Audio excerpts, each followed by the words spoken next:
에베소서 강의 18번째 시간이죠. 에베소서를 통하여서 사도 바울이 줄기차게 강조하는 것이 한 가지가 있습니다. 그리스도 안에서 구원받은 사람은 어떻게 살아야 하는가? 이것을 줄기차게 말하고 있습니다. 그리스도 안에서 구원받은 사람은 어떻게 살아야 하는가? 이 말씀입니다. 에베소서 전반부 1장부터 3장까지는 우리를 위해서 하나님께서 어떤 일을 행하셨는지를 말씀하고 있지요. 여기에서 바울은 또 반복해서 하는 말씀이 있습니다. 그리스도 안에서 이 그리스도 안에서라는 이 단어를 통하여서 우리의 구원이 우리의 공로나 능력이 아니라 하나님께서 그리스도 안에서 베푸신 은혜의 선물임을 강조하고 있습니다. 또 우리는 허물과 죄로 죽었던 자였지만은 하나님께서 그리스도와 함께 살리셨다고 또 말씀하고 있습니다. 그리고 4장부터 바울은 시선을 돌리지요. 4장 1절 말씀에 보면 이렇게 말합니다. 그러므로 너희는 부르심에 합당하게 행하라. 부르심에 합당하게 행하라. 이제 중요한 것은 구원받은 우리들, 하나님의 은혜로 하나님의 자녀된 우리들이 그러면 어떻게 살아가야 하는가? 이것을 우리에게 강조하고 있습니다. 이제 새로운 사람을 잊고 서로 사랑하고 성령 안에서 하나가 되어서 살아가고 우리 가정 안에서 부부 간에 또 부모 자녀 간에 그리고 직장 안에서 그리스도인들이 어떻게 살아가야 하는가를 말씀해 주었습니다. 바울은 지금 로마 감옥에 있다고 말씀을 드렸죠. 물론 가택연금 상태에 있었습니다. 그러나 자유롭게 다니며 복음을 전할 수 있는 이런 상황이 아닙니다. 이제 로마 군인들이 그렇게 지키고 있는 상황이죠. 바울은 이 로마 군인들을 보았습니다. 로마 군인들이 입고 있는 갑옷을 본 것입니다. 허리에 갑옷에 허리띠를 띠고 있었습니다. 갑옷을 보고 방패를 보고 투구를 보고 로마 군인들이 가지고 다니는 또 검을 보았습니다. 그러던 어느 날 성령께서 이 바울에게 이 깨달음을 주신 것이에요. 저 군인들의 무장이 바로 성도들의 모습이다 하는 것입니다. 그래서 바울은 이 로마 군인의 무장을 가지고 이 영적인 진리를 오늘 본문에서 이제 설명하기 시작한 것입니다. 바로 하나님의 전신갑주, 영적인 무장이지요. 영적인 갑옷을 바울은 이렇게 지금 해석을 하고 있는 것입니다. 먼저 우리 10절 말씀 한번 읽어봅니다. 끝으로 너희가 주 안에서와 그의 힘의 능력으로 강건하여 지고, 여기서 이 강건하여 지고 이 원문의 의미는 스스로 강해져라 이 말이 아닙니다. 우리가 건강하기 위해서 우리가 운동을 하지 않습니까? 운동한 이유는 내가 건강하기 위해서 내 스스로 내 몸을 단련시키는 것입니다. 그런데 여기서 말하는 이 강건하여지고 이 말은 그런 말이 아니에요. 너 스스로 부지런히 운동해서 몸을 단련해라 이런 말이 아닙니다. 하나님께서 공급하시는 힘을 강조하고 있어요. 그래서 바울은 주 안에서 강건하여지고 하나님이 베풀어 주시는 은혜로 강건하여져라 말씀하고 있는 것입니다. 에베소 전체가 이것을 계속해서 강조하고 있습니다. 우리는 죄에서 스스로 살아난 사람이 아닙니다. 그리스도께서 우리를 살리셨습니다. 우리는 스스로 하나님의 자녀가 된 것이 아닙니다. 십자가의 보혈의 은혜로 우리가 하나님의 자녀가 된 줄로 믿습니다. 교회도 사람들끼리 그냥 모아서 우리 교회 하자 이것이 아니었습니다. 예수 그리스도의 보혈의 피로 이 교회를 세우신 줄로 믿습니다. 이어서 바울은 또 말하지요. 이 22절 말씀 11절 말씀 한번 읽어봅니다. 마귀의 관계를 능히 대적하기 위하여 하나님의 전신갑주를 입으라.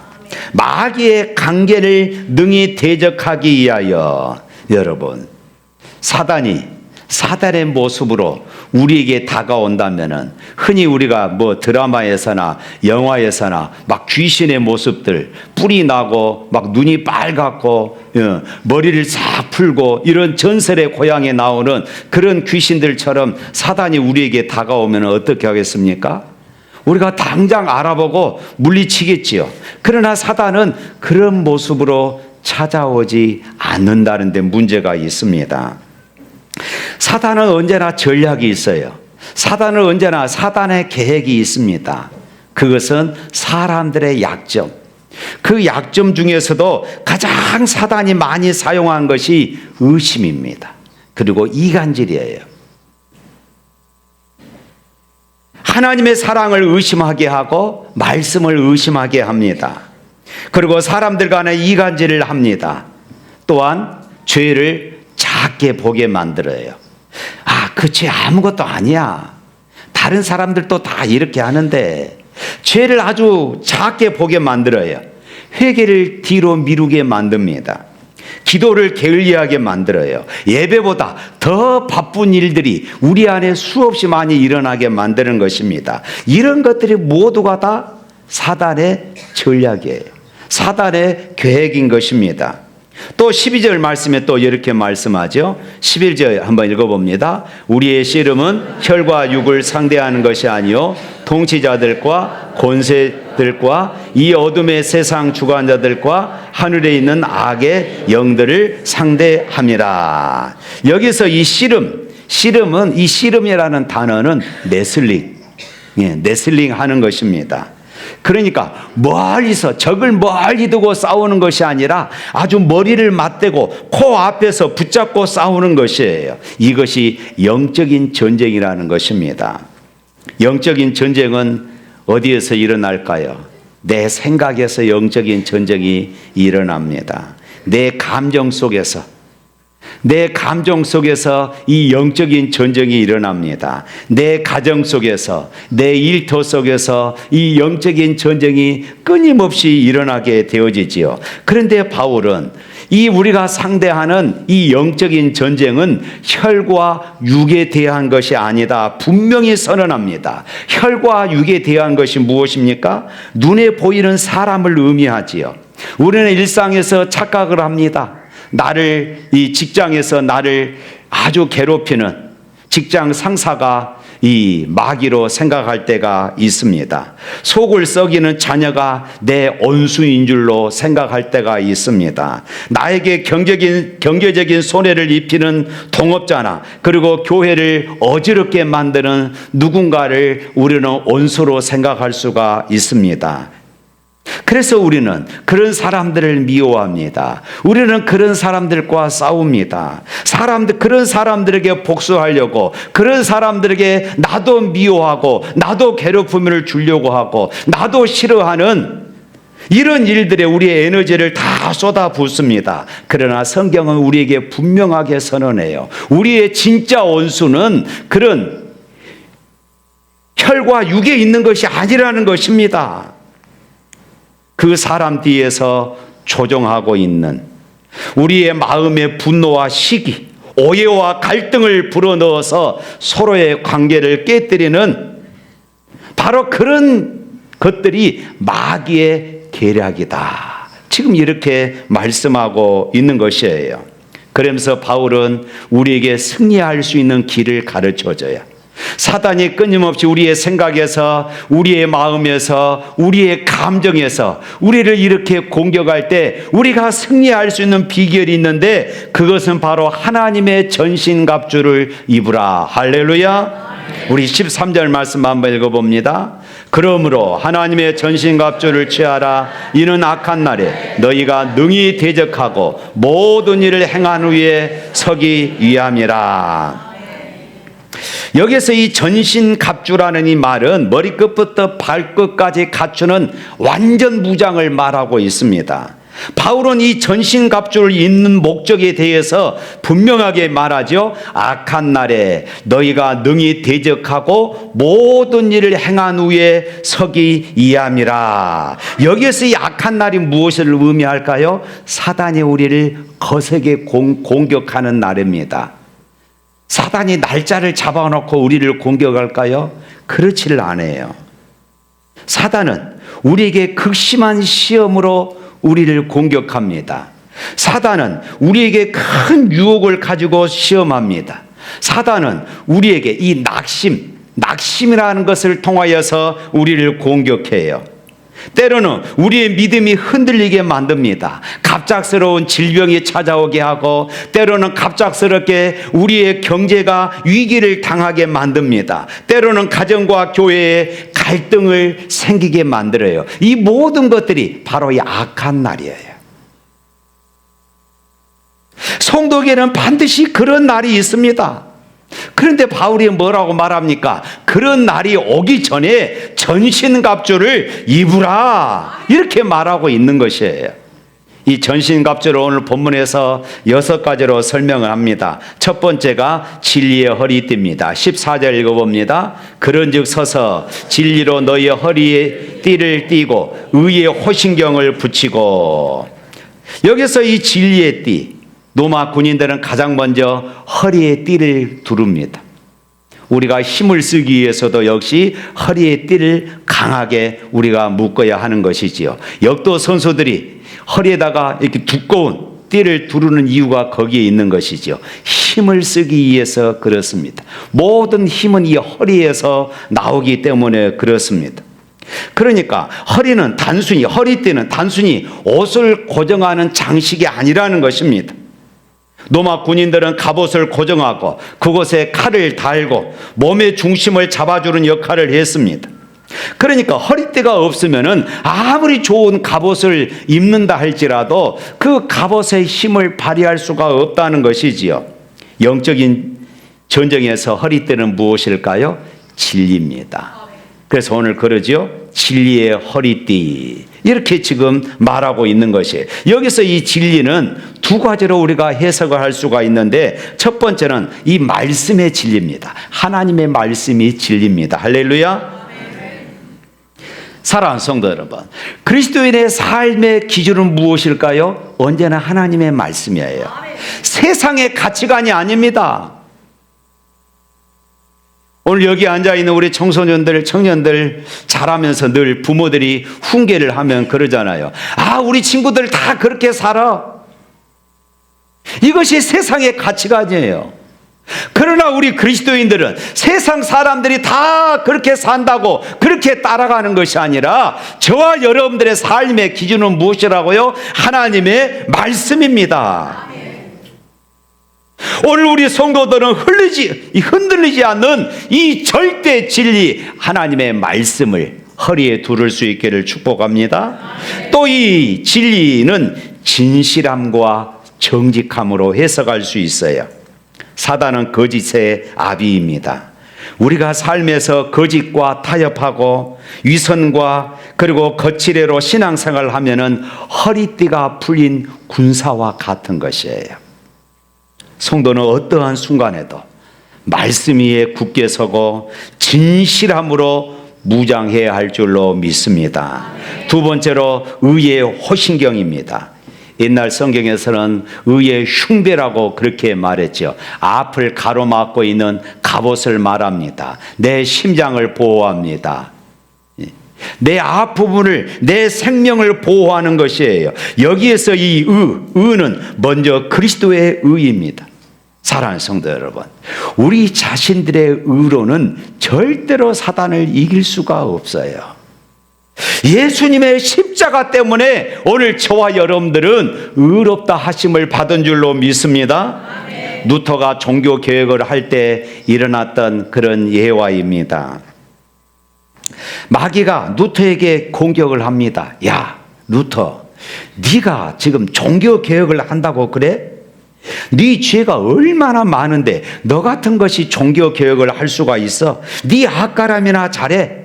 그러면서 마귀는 이 성전 벽에다가 이 루터가 지은 죄의 목록들을 다 기록해 나가는 것입니다. 루터가 그 죄목을 읽어보니까 낙심하고 절망할 수밖에 없는 것들이에요. 그래, 나는 연약한 사람이구나. 나 같은 사람이 어떻게 이런 일들을 할 수 있어? 그런데 루터가 정신이 바짝 들었어요. 그리고 마귀에게 한마디 합니다. 야, 마귀야, 그 맨 마지막 부분에 한 줄 더 써줘. 이상의 모든 죄는 우리 주 예수 그리스도의 이름으로 보혈의 능력으로 깨끗하게 사하여졌느니라. 할렐루야. 마귀가 그만 물러가고 말았습니다. 마귀가 써놓은 죄들이 흔적도 없이 사라져 버렸습니다. 바로 이것이 의의 호심경, 의의 흉배인 것입니다. 우리가 불의한 삶을 살고 거짓말을 하고 다니면 마귀가 우리를 끊임없이 물고 늘어지지요. 야, 네가 무슨 기도를 해? 너 지금 이렇게 예배 드릴 자격이 있어? 끊임없이 우리에게 이렇게 물고 늘어져요. 마귀는 오늘 또 우리들을 참소합니다. 제가 설교하러 올라오면은, 야, 김 목사, 네가 그러고도 설교할 자격이 있어? 너 지난주의 삶을 돌아봐. 어떻게 교인들에게 이렇게 살라고 설교할 수 있어? 기가 죽어요. 제가 설교할 수가 없는 것입니다. 마귀는 오늘 또 기도하는 장로님에게 말합니다. 야, 당신이 기도할 자격이 있어? 찬양하는 성가대에게 또 유혹하죠. 야, 엊그저께 너 노래방 갔잖아. 거기서 너 맥주도 한잔 했지. 어떻게 네가 그러고도 성가대에서 찬양할 수가 있어? 여러분 어떻습니까? 끊임없이 마귀는 우리를 이렇게 유혹한다는 것이에요. 우리의 마음의 이 약점들을 물고 늘어지는 것입니다. 그때 어떻게 해야 한다고요? 야, 웃기지 마. 나는 떳떳해. 나는 그런 삶을 살지 않았어. 아닙니다. 이렇게 해서 우리가 마귀를 이길 수가 없어요. 그래, 마귀야, 네 말이 맞다. 나는 이렇게 약해. 나는 목사이면서, 나는 장로이면서, 나는 권사이면서, 나는 집사이면서 나는 죄가 많아. 하지만 네가 모르는 것이 한 가지가 있는데, 나는 죄가 많지만은 나는 예수님의 보혈로 내 모든 죄가 다 사하여져서, 할렐루야. 예수님의 보혈로 내가 씻음받고 내가 이 자리에 지금 앉아 있는 거야. 할렐루야.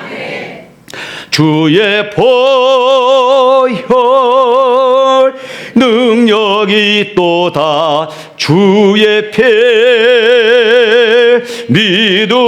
믿으오. 주의 보혈 그 어린 양의 매우 개중한 피로 다. 할렐루야. 그 다음에 세 번째가 평안의 복음의 신입니다. 당시 로마 군인들의 군화는 이 군화 바닥에 징이 박혀져 있었습니다. 미끄러지지 않도록 하기 위함이었어요. 그래서 어떤 지형에서도, 어떤 환경에서도 이 로마 군인들은 그 군화만 신으면은 굳건히 설 수 있었다고 그럽니다. 사단은 우리의 환경을 흔듭니다. 갑작스러운 질병으로, 때로는 경제적인 위기로 우리를 흔듭니다. 때로는 사람과의 갈등을 통해서 우리의 마음을 불편하게 만들고 우리가 믿음에서 미끄러지게 만들어요. 그러나 복음이 주는 참된 평안, 하나님이 나와 함께 하신다는 이 평강을 신발로 신는 사람들은 흔들리지가 않습니다. 할렐루야. 어떤 풍랑과 시련 속에서도 흔들리지 않고 굳건히 설 수 있음을 믿으시기를 축복합니다. 지난주 수요일날, 지지난주 수요일날 일이었습니다. 몸이 연약한 분이 이 주변에 어느 병원에 계시다가 수요일날 우리 교회에서 예배 드리러 왔습니다. 예배 끝나고 상담 좀 하자고 해서 만났어요. 이분은 이제 예수 믿은 지 2년밖에 되지 않았습니다. 이분은 항암 치료할 수 없는 그런 암에 걸렸습니다. 어떤 방법으로도 이 항암 치료를 할 수 없는 그런 희귀한 병에 걸렸어요. 이분은 자기의 삶을 포기하고 나는 이렇게 살다가 이제 생을 마감해야 되겠다. 아주 40대 젊은 분이었습니다. 그리고 집에 있으면서 또 요양병원에 있으면서 어떤 분을 통하여서 전도를 받은 것이에요. 그러면서 집 가까운 교회에 나가기 시작합니다. 그리고 기도하는데 하나님께서 나를 고쳐주시겠다 하는 이런 생각이 뜬금없이 들더래요. 그러고 나서 병원에서 연락이 왔습니다. 일반적인 방법으로는 항암 치료를 할 수가 없는데 핵반사 치료로 할 수가 있습니다. 그래서 병원에 이제 지난주에 입원해서 아마 치료 중에 있을 것입니다. 그분이 저랑 상담하면서 이렇게 이야기를 하는 것이에요. 그분의 얼굴에는 지금 근심 걱정이 전혀 없었습니다. 밝은 표정이었어요. 그리고 이렇게 저에게 이야기합니다. 하나님께서 어떻게 일하실는지 저는 기대가 됩니다. 제가 깜짝 놀랐어요. 이제 예수 믿은 지 2년밖에 되지 않았습니다. 그런데 그분이 그렇게 이야기하는 것이에요. 하나님이 주신 평강의 복음의 신발인 것입니다. 할렐루야. 네 번째로 믿음의 방패입니다. 바로 오늘 16절 말씀에 이렇게 말하고 있어요. 16절 말씀 한번 다 같이 읽어볼까요? 모든 것 위에 믿음의 방패를 가지고 이로써 능히 악한 자의 모든 불화살을 소멸하고. 여기에서 모든 것 위에 라는 이 표현을 썼습니다. 앞에서 말한 진리의 띠, 또 의의 호심경, 평안의 신발도 중요하지만은 이 모든 무장들 위에 반드시 하나를 더 갖춰야 하는데 방패, 이 믿음의 방패라고 했습니다. 로마 군인들이 썼던 방패는 작은 원형의 방패가 아니었습니다.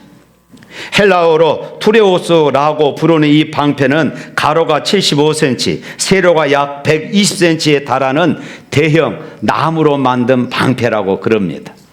그렇게 나무로 만들고 그리고 앞표면에 여러 겹의 가죽을 그렇게 씌워서 입힌다고 그럽니다. 그리고 전쟁에 나가기 전에 이 군인들은 이 가죽으로 씌워진 그 방패에다가 물을 뿌린다는 것이에요. 물을 적신다는 것입니다. 왜 방패에 물을 적셨을까요? 당시에 적들이 이 불화살을 통하여서 공격하기 때문에 방패에 불이 붙으면 안 되지 않습니까? 물이 있으니까 불화살을 막더라도 불이 금방 꺼져버리는 것입니다. 바로 이것 때문이었어요. 사단이 우리에게 쏘는 불화살은 무엇일까요? 아까 말씀드렸잖아요. 사단이 우리에게 가장 공격을 많이 하는 것이 의심입니다. 이간질이에요. 여러분, 부부간에 의심하게 만듭니다. 친한 친구간에 의심하게 만듭니다. 성도간에 의심하게 만들고 목사와 성도간에 의심하게 만들고 이간질을 시킵니다. 여러분, 이런 의심과 이간질에 얼마나 여러분들은 견딜 수 있습니까? 야, 우리 목사님은 그럴 분이 아니야. 여러분들 중에 그럴 분 몇 분이나 계신가요? 아무도 대답 안 하십니다. 예. 우리 남편 절대 그럴 사람 아니야. 그 친구 절대 그럴 사람 아니야. 누가 이렇게 장담할 수 있습니까?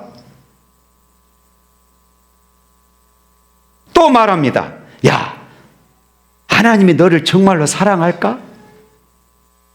하나님이 너를 사랑하면은 왜 네 자녀들이 그 모양이야? 하나님이 너를 사랑하면은 왜 네 직장에 이렇게 위기가 있어? 너 수십 년 동안 신앙생활을 했는데 하나님이 너를 사랑하면은 왜 네가 질병에 걸려? 끊임없이 사단은 우리를 그런 식으로 공격하고 이간질을 시키는 것입니다. 의심하게 만들어요. 사단이 쏘아 올린 불화살입니다. 여러분, 이 불화살을 그대로 맞으면은 우리는 그냥 무너져 버립니다. 미끄러져 버려요. 이 불화살을 막아내는 유일한 무기가 무엇입니까? 믿음의 방패. 믿음의 방패입니다. 어떤 믿음의 방패일까요? 하나님은 여전히 선하시다. 할렐루야. 내 환경이 어두울지라도, 내가 지금 어떤 위기에 있을지라도 하나님은 약속을 반드시 지키신다. 할렐루야. 하나님은 감당할 시험 외에는 내게 허락하지 않으신다. 이런 분명한 믿음이 우리 안에 있어야 할 줄로 믿습니다. 다섯 번째로 구원의 투구를 쓰라고 했습니다. 우리 17절 또 한번 읽어봅니다. 구원의 투구와 성령의 검 곧 하나님의 말씀을 가져라. 전쟁에서 머리는 가장 중요한 이 부분입니다.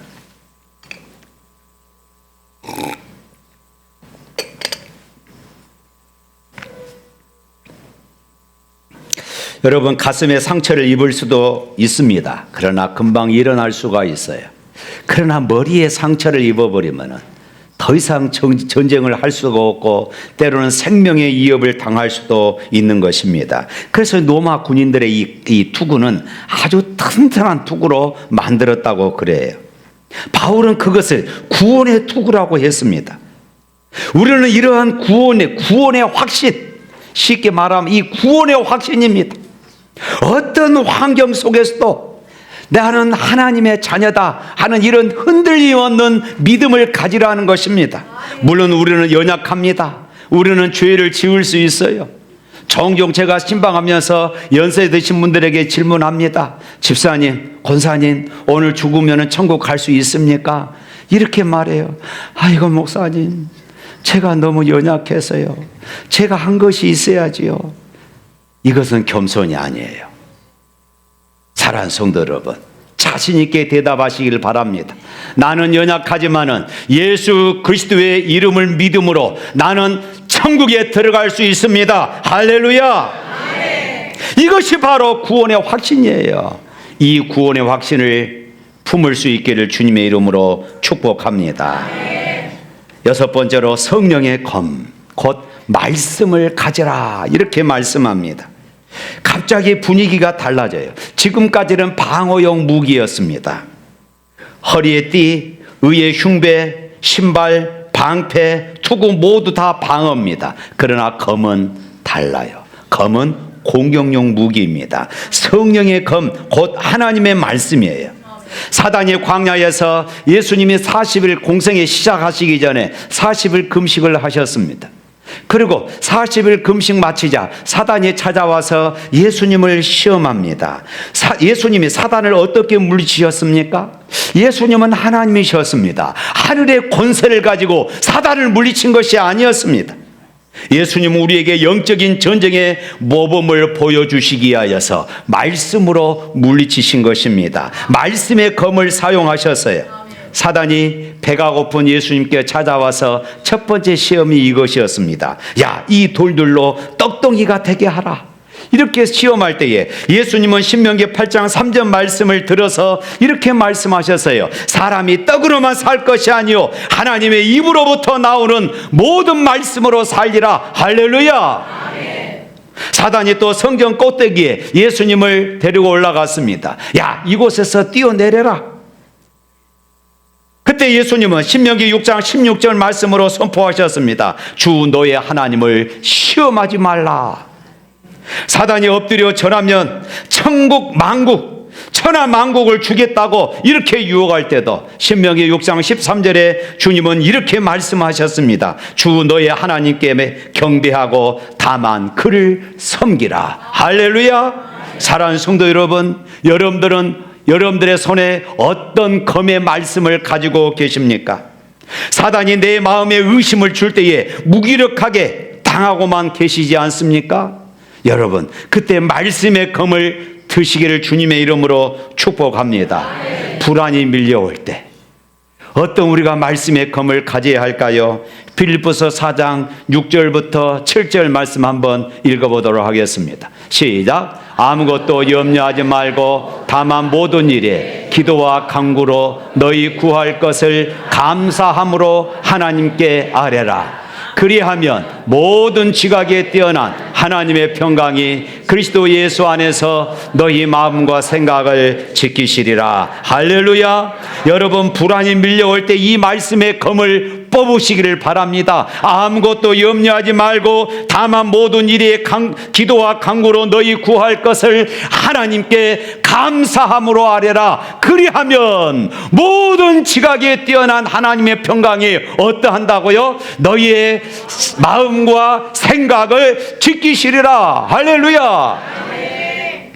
두려움이 밀려올 때입니다. 두려움이 밀려올 때에 이사야서 41장 10절 말씀 뽑으시길 바랍니다. 또 한번 읽어봅니다. 두려워하지 말라. 내가 너와 함께함이라. 놀라지 말라. 나는 내 하나님이 됨이라. 내가 너를 굳세게 하리라. 참으로 너를 도와주리라. 참으로 나의 의로운 오른손으로 너를 붙들리라. 할렐루야. 여러분, 두려움이 찾아왔습니까? 이사야서 41장 11절 말씀, 두려워하지 말라. 내가 너와 함께함이라. 놀라지 말라. 내가 너를 도우리라. 할렐루야. 죄의 유혹이 밀려올 때입니다.